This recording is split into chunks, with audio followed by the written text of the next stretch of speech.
Olá, seja bem-vindo à série de vídeos falando de serviços. Hoje nós vamos tratar do assunto o que você precisa saber para ser bem-sucedido nos negócios. Isso corresponde ao capítulo 10 do livro Falando de Serviços, intitulado Competências Essenciais, um assunto extremamente importante da gestão empresarial. E eu começo colocando para você uma pergunta, consulta que certa vez me foi feita por um empresário que estava pensando em mudar de região, mudar de cidade. Ele estava, na verdade, pensando em morar próximo ao litoral, é sempre um local agradável. E ele disse assim, olha, eu tenho um valor X para investir, né, alguns milhões, e eu gostaria que você me indicasse alguma coisa que eu possa fazer aí nessa região. Era próximo de onde eu moro, na verdade. E eu respondi para ele da seguinte maneira, eu disse, olha, é muito mais importante do que se o negócio tem potencial em determinada região, é você fazer duas coisas que eu gosto de chamar a atenção. Primeiro, algo que você saiba, algo que você conheça. Então, se você é um engenheiro, não vai entrar num ramo de restaurante se você não tem aptidões para aquilo. Se você é um advogado, não vai montar uma clínica se você não tem conhecimento ou se você não tem junto com você um médico para se associar a você nesse empreendimento. O conhecimento do que você vai fazer é fundamental e é isso que a gente trata aqui no capítulo de competências essenciais. Mas a segunda observação que eu fiz para ele foi, além de saber, eu penso que você tem que escolher um negócio que você goste de fazer, que lhe dê prazer. Afinal de contas, se você não gosta, por exemplo, de fazer comida, não vai botar uma lanchonete ou um restaurante que você vai ter que trabalhar até tarde da noite, sendo que aquilo não é alguma coisa que lhe traz prazer. Então, essa resposta que eu dei a ele chamava muita atenção do assunto competências essenciais, que foi um conceito trazido por dois autores americanos, Prahalad e Hamel, que eles diziam o seguinte, olha, de maneira bem simples, competência essencial tem a ver com o que fazemos e que o cliente percebe que agrega valor, o cliente está satisfeito, é difícil de ser imitado e projeta o futuro da nossa empresa, da nossa organização. Então, a gente tem alguns exemplos históricos de competências essenciais, como, por exemplo, a Sony e a sua capacidade de miniaturizar equipamentos eletrônicos. Não sei se você sabe, mas a Sony foi quem inventou o radinho de pilha, o famoso radinho de bolso.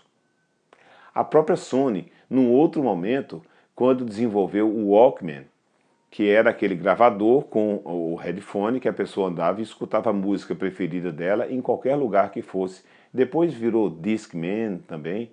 Então, assim, a Sony tinha essa capacidade. Uma outra empresa, a Apple, hoje, uma empresa extremamente bem-sucedida atual, dizem os entendidos que uma das maiores competências da Apple é de conseguir usar a tecnologia e fazer produtos de fácil uso para o cliente. Nem sempre, ou poucas vezes, a Apple desenvolveu a tecnologia propriamente. Ela identificou a tecnologia que havia no mercado e coloca aquilo à disposição das pessoas.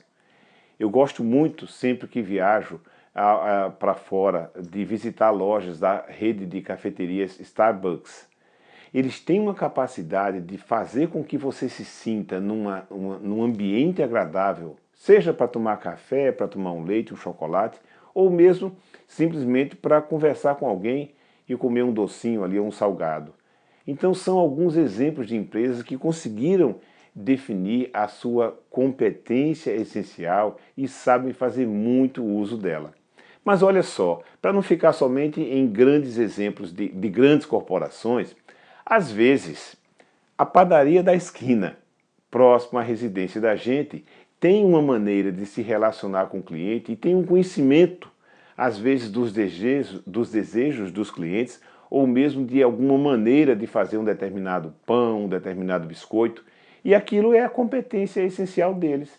Certa vez eu conheci um empresário que tinha sido muito bem sucedido no ramo de imóveis, de comunicação, no ramo de educação e depois ele estava entrando já no ramo de comércio de automóveis. E interessante, aonde ele montava um negócio novo, ele conseguia se dar bem, mesmo que ele não conhecesse aquele negócio. É o que a gente diz, ele tinha uma competência de relacionamento e de gestão de negócios que o fazia ir para qualquer lugar. Então guarde muito bem isso.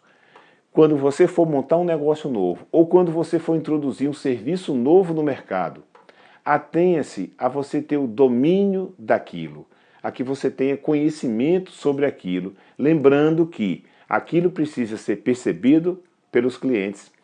É interessante que seja difícil de ser imitado e que tenha o potencial de jogar o seu negócio para frente, ou seja, que não seja algo que vai simplesmente durar 5 ou 10 anos. Agradeço sua atenção ao assistir aqui o vídeo, convido você a assinar o nosso canal do YouTube e nos encontramos no próximo vídeo.